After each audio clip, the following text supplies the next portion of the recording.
우리 뭔가 이렇게 인사했으면 좋겠습니다. 우리는 은혜를 받아야 합니다. 우리는 하나님의 자녀가 되었기에 하나님의 은혜 가운데 살아가는 믿음의 길이 되어야 할 줄 믿습니다. 요즘 청년들, 젊은 세대를 좀 보게 되면 자신의 그 인생에 있어서 여러 가지 많은 것이 참 중요하지만 이 결혼관에 대한 이 부분을 중요하게 생각하지 아니할 때가 참 많음을 보게 됩니다. 그래서 바로 청년들 이야기 속에서 좀 이야기를 들어보면 결혼 그 자체는 인생의 짐이다 이렇게까지 표현을 하더라고요. 또한 이런 표현도 있었습니다. 결혼 자체는 나의 인생에 있어서 무엇을 채우기보다는 오히려 내 인생에 빼앗아가는 그것이 바로 결혼이다. 그렇게 이야기를 하더라고요. 그러면서 요즘 젊은이들이 결혼에 대해서 거부하는 그런 성향들을 지금 많이 갖고 있어요. 여러분, 결혼이라는 것이 무엇이라고 생각을 하십니까? 그리고 이미 결혼하신 분들은 여러분 왜 결혼을 하셨습니까? 보편적으로 우리가 결혼을 하는 것, 왜 결혼을 하느냐라고 그렇게 이야기를 하면 사랑하니까 그렇게 우리는 결혼을 했다. 그렇게 이야기를 하는데 제가 간혹 그렇게 이야기하시는 분들에게 재차 질문하는 질문이 뭐냐면 지금도 사랑하십니까? 라고 하면 모두가 아니라고 그렇게 이야기하십니다. 사랑보다는 정으로 살고 또한 심지어 그냥 사니까 사는 것이다. 뭐 그렇게 이야기하시는 분들도 있는데 여러분 결혼이라는 그 자체의 그 의미와 그 뜻을 내가 결혼을 했음에도 불구하고 알지 못하시는 분들이 의외로 많아요. 그리고 왜 가정을 이루면서 내가 살아가야 하는지 내가 또한 부모로서의 그 역할과 더불어 또한 때로는 자녀로서에 대한 그 역할을 전혀 인식하지 못한 채 살아가시는 분들이 의외로 많습니다. 그렇다면 이것이 왜 중요하냐? 왜 결혼에 대한 이 부분이 가정 내에서 왜 중요하냐? 여러분, 결혼에 대한 것을 알고 가정에 대한 것을 우리가 알게 되면 그 삶을 통해서 무엇을 얻게 되느냐? 풍성함을 얻게 되어져 있어요. 하지만 결혼과 더불어 가정에 대한 그 의미를 전혀 인식하지 못하고 깨달음을 얻지 못한 채 살아가게 되면요. 풍성함보다는 앞서 여러분들에게 말씀을 드렸듯이 결혼 자체가 짐이고 또한 가정이 짐이고 또한 심지어 부모가 짐이고 자녀가 짐이 되어 버리게 된다라는 것이죠.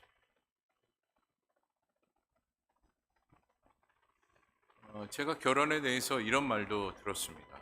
결혼 페널티라는 단어를 제가 들었는데 결혼 페널티를 왜 이렇게 사용을 하는가 보았더니 현실적인 그 부분을 좀 언급하면서 결혼 페널티라는 이 단어를 사용하더라고요. 다시 말해 결혼식은 하였지만 혼인신고는 하지 않는 겁니다. 혼인신고는 하지 않는. 왜 혼인신고를 하지 않느냐라고 보았더니 혼인신고를 해봐도 국가적으로 큰 도움을 주는 것도 없고 또 오히려 혼인신고를 미리 하였더니 서로 간에 신뢰를 얻지 못하는 그 관계 속에서 갈라지는 즉 이혼하는 그 일에 있어서 불편함이 많더라 라는 것입니다. 그래서 혼인신고를 언제 하느냐? 자녀를 낳았을 때 비로소 혼인신고를 한다고 합니다. 그만큼 현실에 대한 의존도가 지금 젊은 세대에 많아지고 있다라고 보게 되는 것이죠. 때로는 이렇게까지 이야기하더라고요. 둘이 합쳐서 결혼을 하면 국가에서 어느 정도 생각을 하고 거기에 대한 혜택을 줘야 되는데 아무런 혜택이 없다라는 거예요. 혼자 사는 가운데 오히려 살아가는 그 혜택이 더 많다라는 것입니다. 오히려 합쳐서 삶을 살아가게 되면 혜택도 없고 불편함도 많고 어려움이 더 많더라. 라는 것이 요즘 젊은 세대의 생각이에요. 그것이 바로 결혼 페널티라는 단어입니다. 하지만 여러분, 결혼이라는 것은 어떤 의미를 담고 있습니까? 자신이 살고 있었던 그 성장한 그 가족에서 벗어나 새로운 가정을 이루어가는 것이 바로 결혼이에요. 그래서 서로가 의지하고 성장의 과정을 이루고 거기에 따르는 책임 의식을 가지고 살아가는 것, 그것이 바로 결혼입니다. 이처럼 결혼이라는 것은 결국 인생의 그 변화와 더불어 자기 자신의 성숙을 이룰 수 있는 것이 바로 결혼이에요. 그리고 더불어 우리의 삶 가운데 풍성함을 얻을 수 있는 것이 바로 결혼입니다. 그런데 결혼에 대한 그 의미가 점차 어떻게 되고 있습니까? 퇴색되어지고 있다라는 것입니다. 여러분, 학업의 부분도 그런 것 같습니다. 요즘 학생들에게 왜 공부를 하느냐라고 이렇게 질문을 하면 대다수가 어떻게 대답하는지 아십니까? 돈 많이 벌기 위해서요. 돈 많이 벌기 위해서. 그렇게 대답을 해요. 여러분, 공부를 하는 것이 돈 많이 벌기 위해서 공부하는 겁니까? 근데 더 안타까운 것은 가정마다 자녀들에게 공부 많이 해야 된다, 공부 잘해야 된다, 그렇게 이야기하는 부모들의 그 말 속에 무엇을 담고 있습니까? 그래야 돈 많이 번다, 그래야 잘 산다.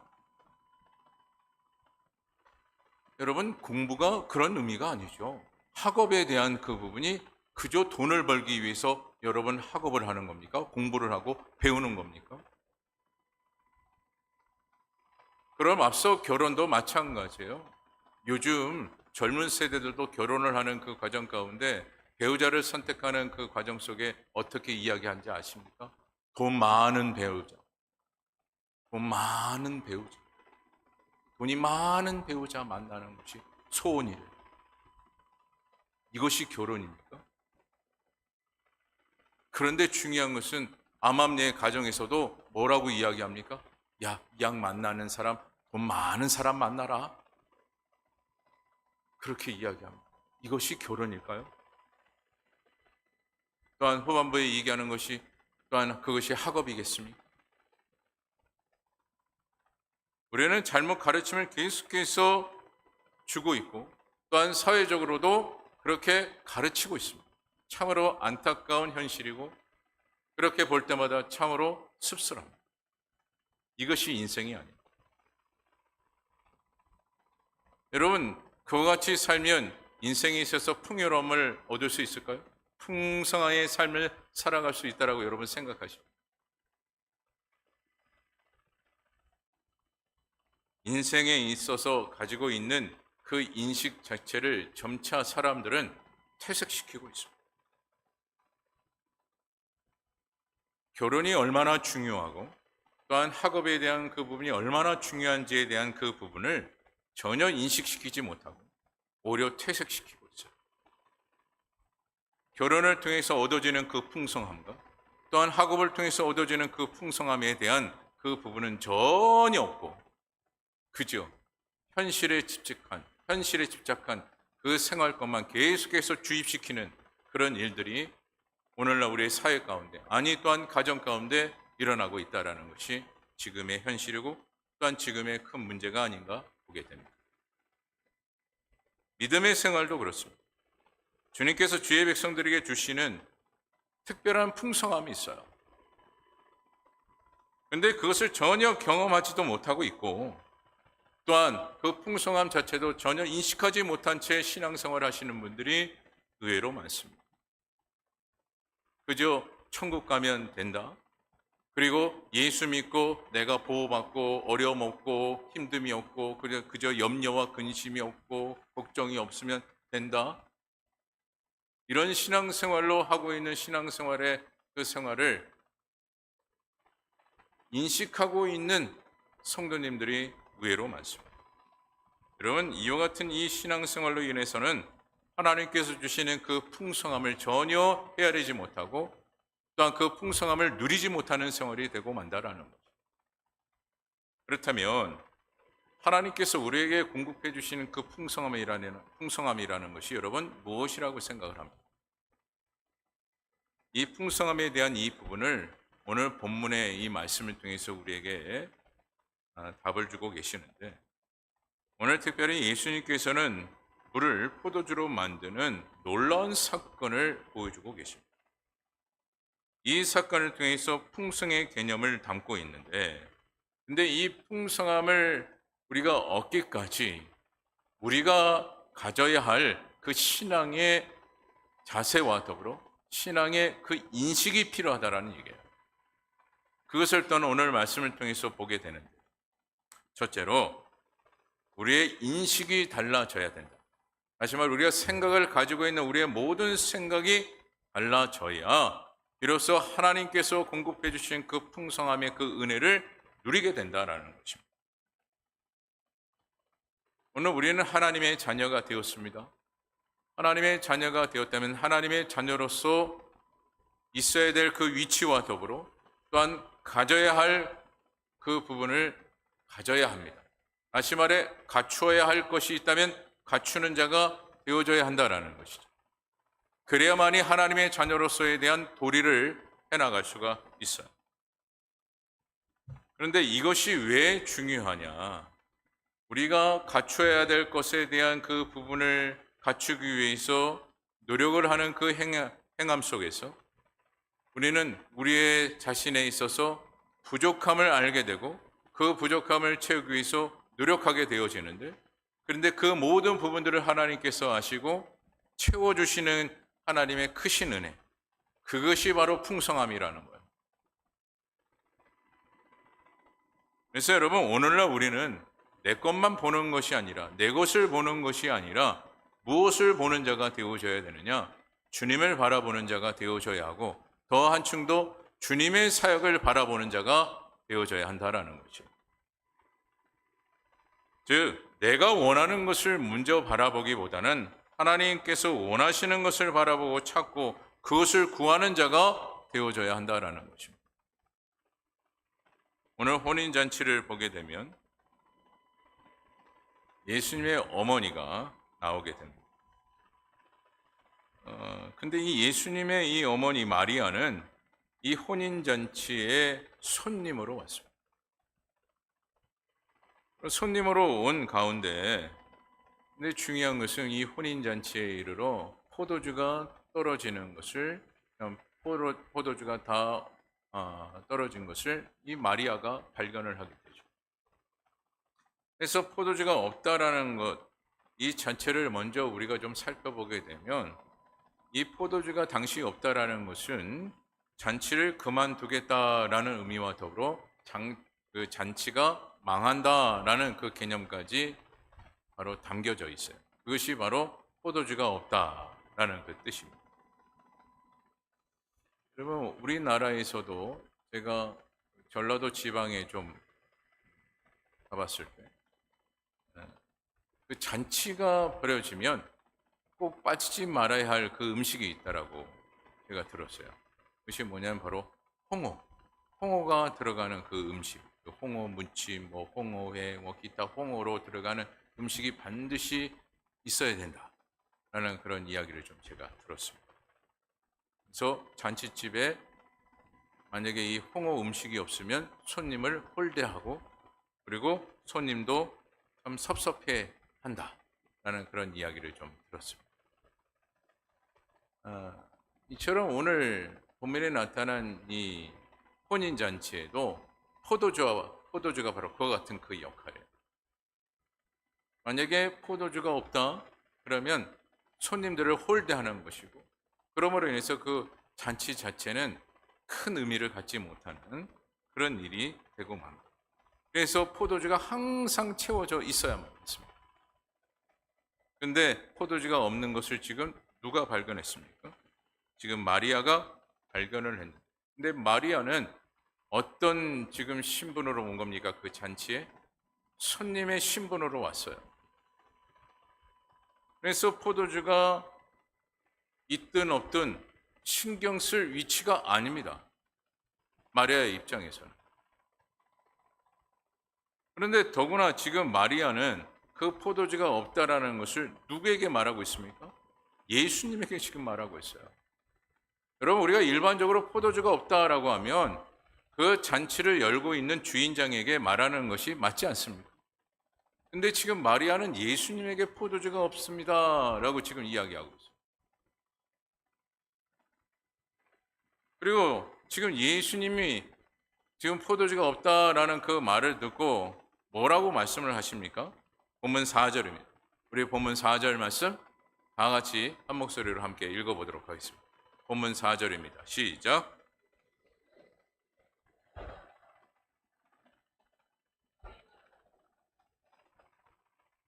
지금 마리아가 예수님에게 포도주가 없다라고 지금 이야기를 하는 그 가운데 지금 본문 4절을 통해 보게 되면 예수님께서는 매우 싸늘하게 대답을 하고 계시죠. 내가 무슨 상관입니까? 라고 지금 이야기를 하고 있습니다. 여러분, 지금 무슨 상관이 있나이까? 라는 이 개념 속에서는요, 당신이 관여해야 할 그 일이 아닙니다. 라고 지금 이야기를 하고 있는 거예요. 여러분, 이쯤 되면 마리아는 자신이 행동을 보였던 그 행동을 그치는 것이 맞는데, 오늘 마리아는 어떻게 지금 말을 하고 행동을 합니까? 그 말씀이 바로 본문 5절인데, 5절 말씀 다 같이 한 목소리를 함께 또한 읽어봅니다. 시작.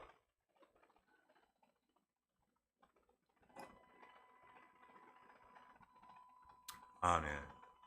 마리아는 자신의 의지를 포기하지 않음을 말씀을 통해서 보게 되죠. 하지만 마리아는 여기서 중요한 것은 마리아의 고집적인 행동을 보이고 있다라는 것만 우리가 볼 문제가 아니라 중요한 것은 자신의 그 의지 가운데 무엇을 담고 있느냐가 중요한데 주님의 그 뜻을 담고 있다라는 것입니다. 그래서 고집적인 그 부분이 결코 나쁜 것은 아니구나라는 것을 우리가 찾게 되는 이 부분인데 결국 우리의 고집적인 그 부분에 있어서 무엇을 담으면 그 고집이 좋은 영향력을 끼치게 되는 것입니까?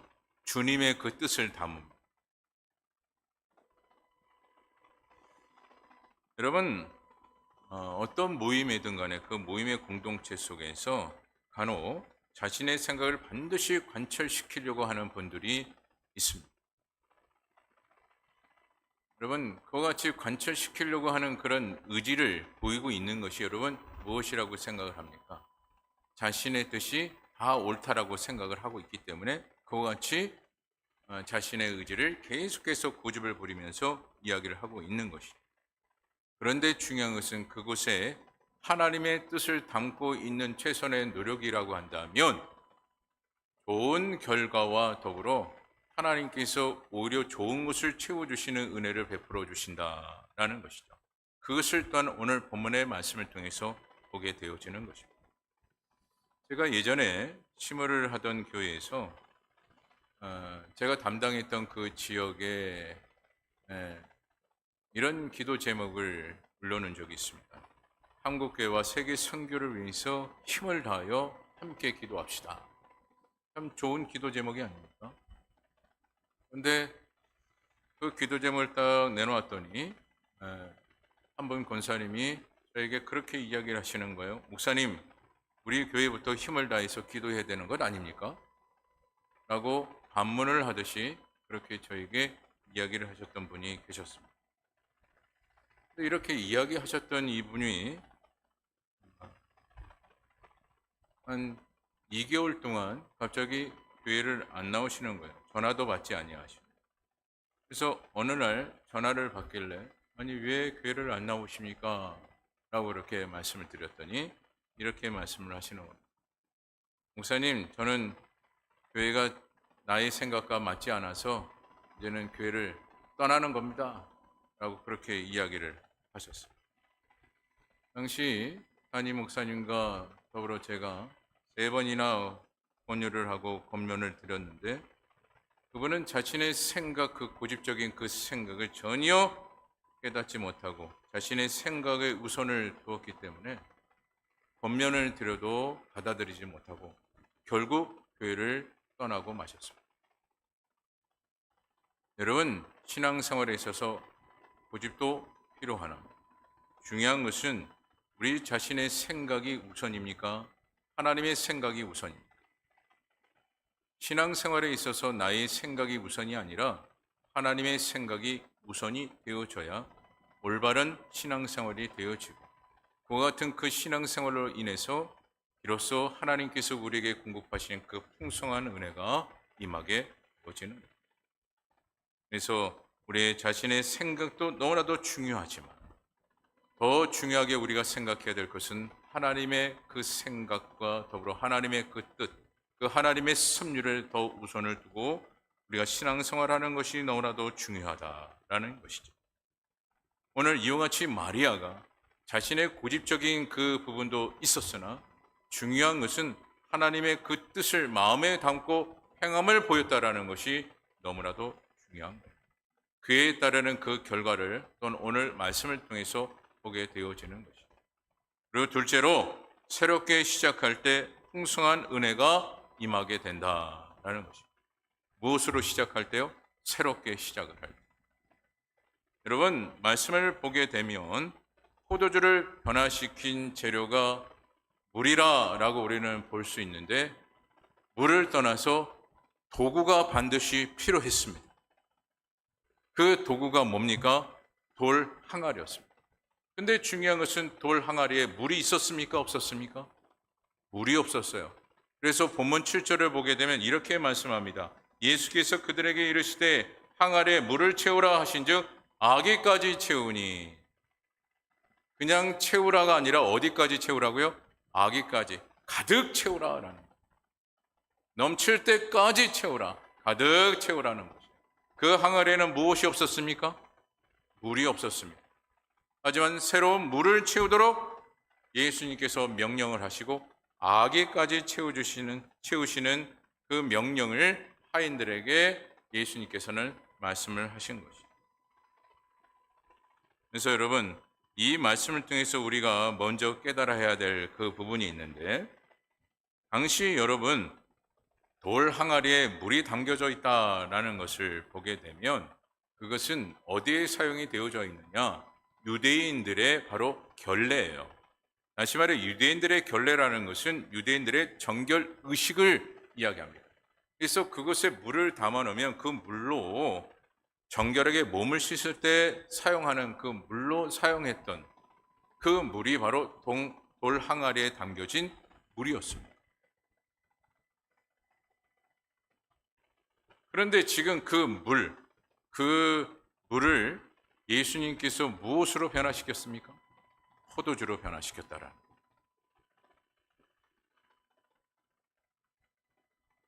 여러분, 근데 그 물이 중요한 것은 담겨져 있는 물이 아니었어요. 새로운 물이었습니다. 그래서 오늘 특별히 혼인잔치의 포도주의 이 의미가 특별할 수밖에 없었던 거예요.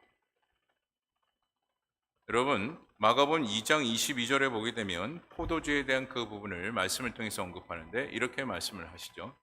마가복음 2장 22절 말씀 한번 띄워주시죠. 마가복음 2장 22절 말씀. 네, 다 같이 한번 읽어봅니다. 시작.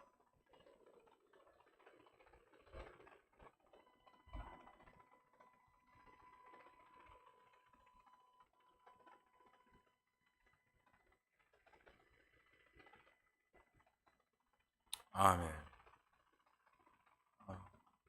하나님과 더불어 예수님께서 사역하셨던 그 모든 사역과 더불어 역사의 현장을 보게 되면 그 예전에 있었던 옛것의 포도주로 하나님이 역사하신 것이 아니라 항상 새 포도주로 역사하시는 그 역사하심을 보여주십니다. 그래서 마가복음 2장 22절을 통해서도 보면 어떤 포도주를 지금 말씀하고 있습니까? 새 포도주를 지금 말씀하고 있습니다. 특별히 마가복음 2장 22절을 통해서 보게 된 이 새 포도주라는 이 의미를 보게 되면 주님이 오심으로 여는 새 시대라는 그런 의미를 담고 있습니다. 그래서 새 포도주가 중요하고 새 포도주가 우리에게 있어야 된다라는 것을 말씀을 하고 있는데, 근데 오늘 혼인잔치에 이르러 이 새 포도주를 누가 만드셨습니까? 예수님께서 만드셨어요. 근데 만드시는 그 과정 가운데 이미 물이 담겨진 물을 가지고 새 포도주를 만든 것이 아니라 그 빈 항아리에 새 물을 푸시고 포도주를 만드셨다라. 그리고 중요한 것은 그 포도주가 어떻게 하지 말라라고 말씀합니까? 끊어지지 않게 하라. 여러분, 포도주가 끊어지지 않아야 한다라는 개념과 함께 오늘 우리들에게 말씀하고 있는 말씀의 메시지가 무엇이라고 여러분 생각합니까? 회개가 끊어지지 말아야 한다라는 거죠. 분명히 그 돌 항아리를 통해서 유대인들이 사용했던 것은 무엇이었습니까? 정결 예식이었어요. 깨끗하게 씻음 받기 위한 도구로 돌 항아리와 또한 돌 항아리에 담겨진 그 물이었습니다. 그런데 그것을 예수님께서 포도주로 변화시켜 주셨어요. 이것에 대한 하나님의 깊으신 그 뜻은 무엇이었느냐? 오늘날 우리가 새롭게 변화가 되어져야 하는 것과 동시에 새롭게 변화가 되어지기 위해서는 끊임없이 회개하고 회개하고 또 회개해야 된다라는 거예요. 회개가 끊어지지 말아야 한다라는 거예요. 그런데 많은 성도들이 회개에 대한 그 개념은 잘 알고 있으나 매일같이 회개하는 그런 신앙생활을 잊고 있다라는 거죠. 매일같이 우리는 죄를 짓고 있다라고 고백을 합니다. 하지만 매일같이 회개하는 생활을 하지 못하고 있어요. 오늘 이 말씀을 통해서 분명히 우리에게 제시하고 있는 것은 매일같이 끊어지지 않게 회개의 생활이 되어져야 된다. 그래서 새롭게 되어야 된다. 라는 것을 오늘 주님께서 우리에게 말씀하고 있건만 우리는 매일같이 죄를 짓고 있는 우리의 생활 속에서 회개의 생활을 하지 못하고 있는 우리의 생활이 되고 있다는 것이죠. 그래서 오늘 말씀을 통해서 우리가 깨달아야 할 것이 무엇이에요? 내가 매일같이 새롭게 되기 위해서 회개하고 있는가? 이 부분을 우리는 생각하고 또 생각해야 된다는 거예요. 이와 같은 신앙의 인식을 우리가 가지고 있어야 된다는 거죠.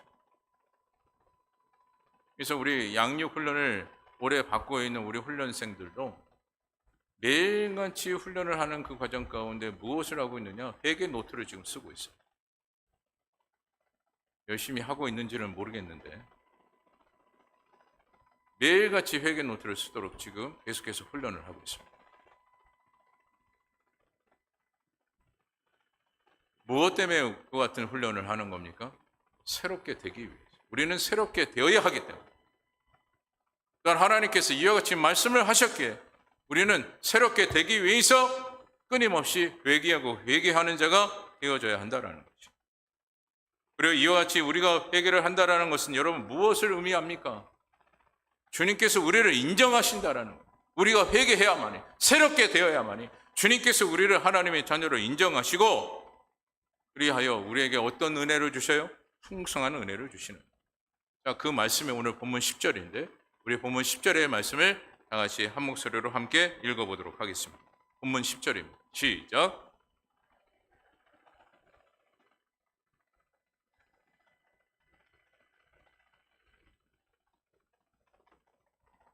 아멘. 이와 같이 오늘 우리가 풍성한 은혜를 누리기를 원한다면 주님께 인정받기 위해서 우리가 가지고 있는 옛 구습을 다 쏟아버려야 합니다. 그리고 새롭게 담아야 해요. 새롭게 담았을 때 하나님께서 오늘날 우리에게 새 포도주의 역사를 베풀어 주신다라는 거예요.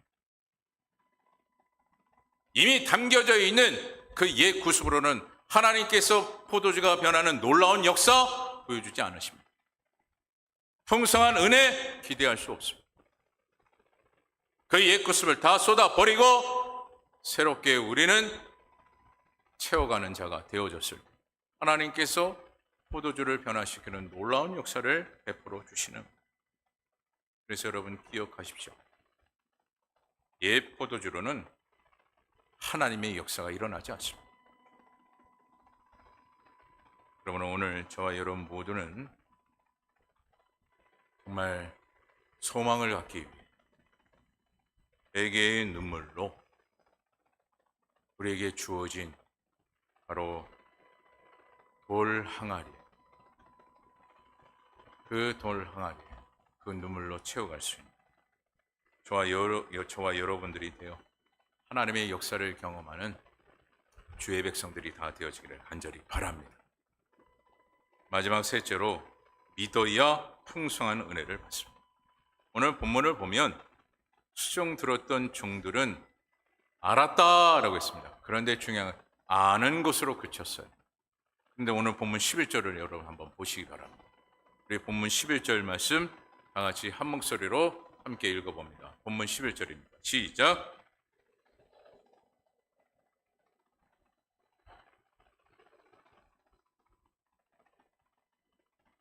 아멘. 수종들은 종들 그 하인들은 아는 것으로 그쳤지만 예수님의 제자들은 어떻게 했다라고 했습니까? 믿었다라고 했습니다. 여러분, 그래서 믿는 것이 중요합니다. 여러분, 믿는 것이 말씀을 좀 안다고 해서 믿는 것이 아닙니다.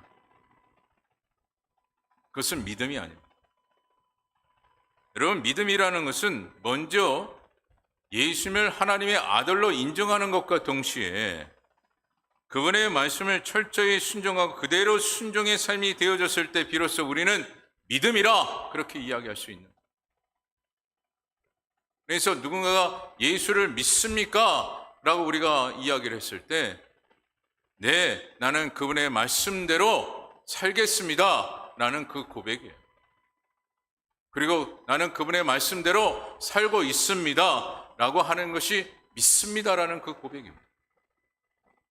그저 내가 성경을 좀 압니다. 예수님을 좀 압니다. 하나님을 좀 압니다. 그리고 성경의 역사를 좀 압니다. 이것이 믿음이 아니라는 거예요. 그리고 내가 교회를 좀 다닙니다. 내가 직분이 있습니다. 라는 것이 믿음이 아니라는 거예요. 믿음이라는 것은 무엇을 의미한다고요? 내가 그분의 말씀대로 살겠습니다. 아니, 살고 있습니다. 이것이 믿음. 이와 같은 믿음을 통해서 하나님께서 무엇의 은혜를 주시는 겁니까? 풍성한 은혜를 주시는. 그래서 오늘 저와 여러분들은 하나님의 말씀을 조금의 의심도 없이 그대로 믿는 그 믿음의 신앙생활로 인해 하나님께서 공급하신 그 풍성한 은혜를 누리며 삶을 살아가는 주의 종들이 다 되어지기를 간절히 바랍니다. 말씀을 마칩니다. 오늘 저와 여러분들은 하나님의 자녀로 변화받은 주의 백성들이에요. 그래서 우리의 인식의 변화가 분명하게 나타나야 합니다. 세상 사람들이 가지고 있는 그 인식을 가지고 살아가는 것이 아니라 하나님의 말씀 주신 그 말씀의 토대로 인식을 가지며 삶을 살아가는 그 변화가 우리의 생활 가운데 있어야 된다는 거죠. 그리고 새롭게 시작하시는 그 하나님의 크신 은혜 가운데 늘 우리가 갖춰야 될 신앙의 자세가 무엇입니까? 회개예요. 한 번의 회개가 아니라 매일같이 하나님 앞에 쏟아붓는 그 회개가 있어야 된다는 거예요. 그래야만이 하나님께서 새롭게 역사하신 그 역사 가운데 은혜를 누리며 삶을 살아가되 풍성한 은혜를 누리며 삶을 살아갈 수 있다는 것이죠. 그래서 오늘 저와 여러분 가운데 꼭 옛 구습을 담고 살아가는 생활이 되어지고 있습니까? 얘는 쏟아 부으시기고 그리고 하나님께서 공급하시는 그 새 것을 공급받아 포도주로 변하는 그 놀라운 역사를 경험하는 저와 여러분 되어지기를 간절히 주님의 이름으로 축원합니다. 오늘 말씀을 생각하며 함께